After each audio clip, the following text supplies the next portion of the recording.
नमस्कार। मैं डॉक्टर हेमलता शर्मा, सहायक आचार्य संस्कृत, गवर्नमेंट कॉलेज बयाना, बीए तृतीय वर्ष के प्रश्न पत्र द्वितीय में निर्धारित रामायणम बालकांड प्रथम सर्ग। बच्चों, आज हम रामायण महाकाव्य, जो कि वीर काव्य है, इनके लेखक महर्षि वाल्मीकि का संक्षिप्त जीवन परिचय पढ़ेंगे। संस्कृत साहित्य के अधिकांश प्राचीन कवियों की एक विशेषता रही है कि वह आत्म प्रशंसा अथवा आत्मश्लाघा करना उनके स्वभाव में नहीं रहा। इसी कारण कुछ ही एक दो कवियों को छोड़कर किसी ने भी अपना परिचय अपने ग्रंथों में कहीं नहीं दिया। जब कोई कवि स्वयं अपना परिचय नहीं देता तो उसकी रचना की गुणवत्ता के आधार पर ही यश व ख्याति वह व्यक्ति प्राप्त कर लेता है। जब वह यश और ख्याति लोक में प्राप्त कर लेता है तो उसके विषय में पश्चात में अनेक किंवदंतियाँ, कपोल कल्पित बातें निकल पड़ती हैं, जिनका कोई ठोस व प्रामाणिक आधार नहीं होता। महर्षि वाल्मीकि ने भी अपना परिचय अपने ग्रंथ में नहीं दिया। इस कारण उनके विषय में भी दो किंवदंतियाँ मुख्य रूप से सुनी जाती हैं। प्रथम किंवदंती के आधार पर ये रत्नाकर नाम के एक डकैत थे और जंगल से निकलने वाले जो लोग थे, जो धनी लोग थे, व्यवसायी थे, ऐसे लोगों को लूटना ही इनका कार्य था। एक बार उसी मार्ग से कुछ ऋषियों का समूह निकला। ये उनको भी लूटने के लिए गए, किंतु उनके पास तो ऐसा कोई धन धान्य आदि था नहीं जिसको रत्नाकर लूट सकते। किंतु सभी ऋषियों ने रत्नाकर को इस प्रकार के पापाचरण, पाप कर्म को न करने की शिक्षा दी और कहा कि तुम इस प्रकार के कार्यों से, कर्मों से अपने वर्तमान और अमूल्य मानव जीवन को नष्ट मत करो। इस प्रकार की सलाह उन्होंने दी तथा परलोक और आगामी जीवन को सुधारने का उपदेश भी दिया। इस उपदेश का रत्नाकर के मानस पटल पर गहरा प्रभाव पड़ा। उसने उसी दिन से डकैती के मार्ग का परित्याग कर दिया और समाधिस्थ होकर तपस्या में लीन हो गई। एक ही स्थान पर बैठे रहने के कारण इनके शरीर के चारों ओर मिट्टी का ढेर लग गया।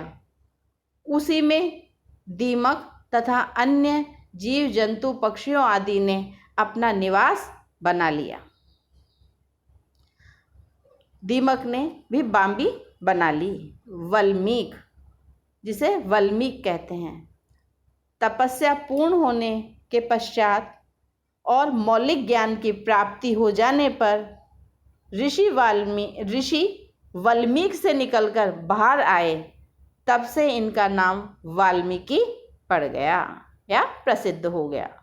उसी समय स्वयं ब्रह्मा जी ने इन्हें आशीर्वाद देकर आदि कवि होने का वरदान दिया और कहा, तुम्हारी लिखी हुई रचना सभी लोकों में, सभी कालों में प्रचलित रहेगी। यथा यावद स्थास्यन्ति गिरयः सरितश्च महीतले तावद रामायण महिमा लोकेषु प्रचरिष्यति। द्वितीय किंवदंती के अनुसार एक बार महर्षि वाल्मीकि तमसा नदी के किनारे स्नान के लिए गए। नदी के तट के पास वृक्ष की शाखा पर एक क्रौंच युगल अर्थात चकवा चकवी का जोड़ा काम क्रियारत था। तभी एक व्याध शिकारी वहां आया और उसने एक बाण छोड़ा। उसके उस बाण से क्रौंच युगल में से क्रौंच नर की मृत्यु हो गई। अपने साथी से वियुक्त होकर क्रौंची करुण क्रंदन और विलाप करने लगी। क्रौंची के इस करुण क्रंदन और विलाप को सुनकर महर्षि कवि का हृदय भी करुणा से युक्त हो गया और अनायास ही उनके मुख से शाप के रूप में एक श्लोकबद्ध साक्षात सरस्वती मानो निम्नलिखित रूप से निकल पड़ी। मां निषाद प्रतिष्ठाम त्वं गमः शाश्वती समः यत क्रौंच मिथुनाद एकम अवधिस्त्वं काम मोहितम। अर्थात हे निषाद, हे शिकारी, तुमने प्रेम के वशीभूत क्रौंच युगल में से एक का वध कर दिया है। अतः तुम भी इस संसार में कभी भी किसी भी प्रतिष्ठा को प्राप्त नहीं करोगे। इस प्रकार महर्षि वाल्मीकि का यह शोक श्लोक रूप में परिणित हो गया, जो समान 8 अक्षरों से युक्त 4 पाद वाला था। करुणा से युक्त इस वाणी को सुनकर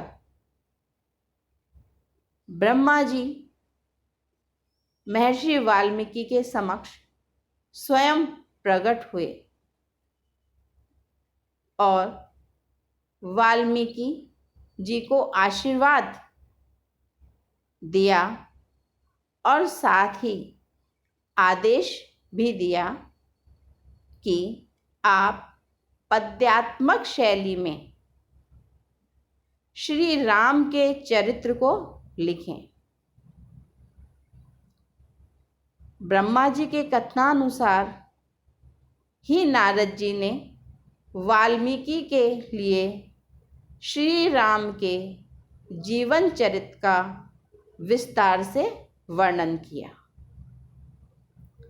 तदनुसार महामुनि वाल्मीकि ने रामायणम नामक आदि काव्य की रचना की।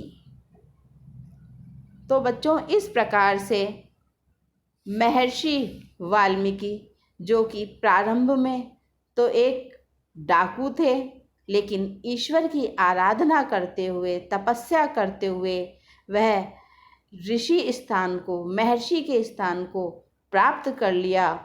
और जब उन्होंने जो रचना रामायणम लिखी, उससे इस लोक में और परलोक में प्रसिद्ध हो गए। तो अब हम अग्रिम क्लास में उस महाकाव्य रामायणम की संक्षिप्त जानकारी एवं आपके कोर्स में जो बालकांड का प्रथम सर्ग है, उसका अध्ययन करेंगे। धन्यवाद।